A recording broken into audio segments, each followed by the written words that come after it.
Baik, di sini saya Diati Srintiari akan melanjutkan pemaparan yang sebelumnya telah dilakukan oleh teman saya. Nah, di kesempatan ini saya akan memaparkan mengenai total kelolaan dana. Dari sisi dana kelolaan atau Assets Under Management atau yang biasa disebut dengan AUM, asosiasi mematok pertumbuhan sebesar 12% hingga 15% dari dana kelolaan tahun lalu. Nah, Otoritas Jasa Keuangan atau OJK mencatat total dana kelolaan reksadana per Desember pada tahun 2018 yaitu sebesar 505 triliun rupiah.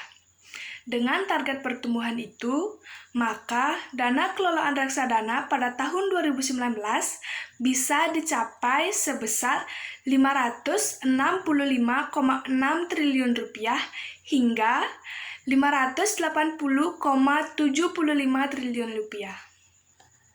Nah, selanjutnya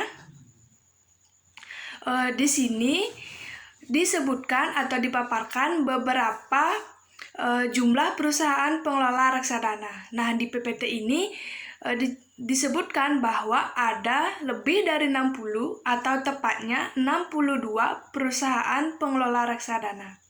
Misalnya, ada PT Citibank NA Cabang Indonesia, ada PT Aldirasita Sekuritas Indonesia, ada PT Bank Sinarmas Terbuka, ada PT Bank Syariah Mandiri, ada PT Bukopin Terbuka, dan yang lainnya. Nah, perusahaan ini sudah memiliki izin atau sudah memiliki hak untuk melakukan pengelolaan reksadana. Nah, selanjutnya yaitu kesempatan masyarakat untuk membeli unit reksadana melalui situs jual beli daring atau online. Nah, semakin berkembangnya zaman, pasti setiap masyarakat menginginkan hal yang praktis dan juga simpel. Nah, pada saat ini, para agen penjualan reksadana dapat bekerja sama dengan situs penjualan online dalam menjual produk reksadana. Sehingga dengan adanya hal ini, maka akan mempermudah para calon investor lain yang belum tersentuh melalui saluran finansial. Teknologi utama diantaranya ada situs jual beli online Bukalapak dan Tokopedia, dan yang lainnya yang ikut terlibat dalam penjualan unit reksadana dan perkembangan jumlah investornya menjadi semakin banyak. Jadi, dengan perkembangan zaman yang pesat ini, jumlah investor di reksadana itu menjadi semakin banyak. Kenapa? Yang pertama, karena semakin mudah untuk diakses. Yang kedua, informasi semakin mudah untuk didapat, sehingga orang-orang yang dulunya awam menjadi mengerti mengenai reksadana, sehingga mereka memutuskan untuk berinvestasi melalui reksadana.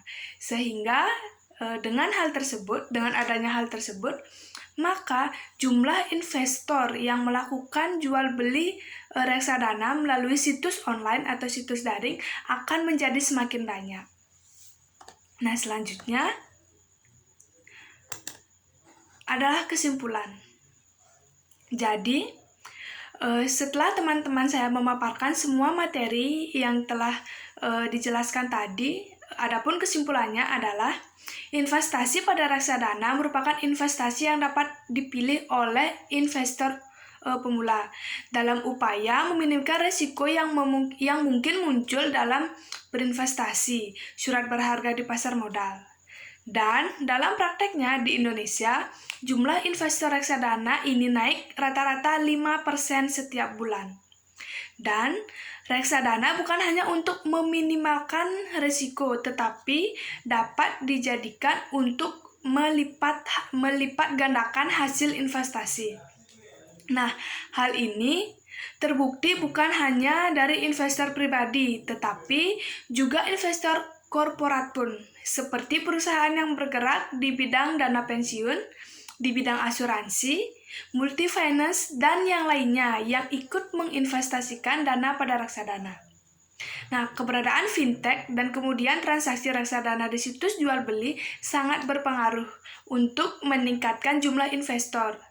Serta dengan adanya aplikasi berbasis Android yang dapat diunduh melalui ponsel juga mendorong investor lain, terutama investor muda dan investor pemula untuk berinvestasi di pasar modal.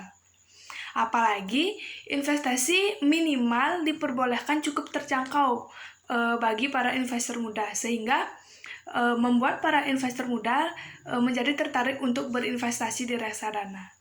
Jadi itu merupakan kesimpulan yang bisa saya rangkum dari hasil pemaparan yang telah dijelaskan oleh teman saya tadi.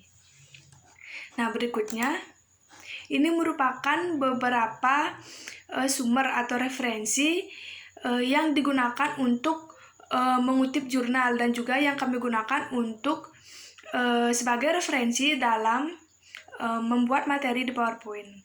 Jadi sekian presentasi yang bisa kami lakukan. Bila ada salah-salah kata kami mohon maaf, dan bila ada keterbatasan lain yang tidak bisa kami atasi kami mohon maaf, dan terima kasih atas kesempatannya. Terima kasih.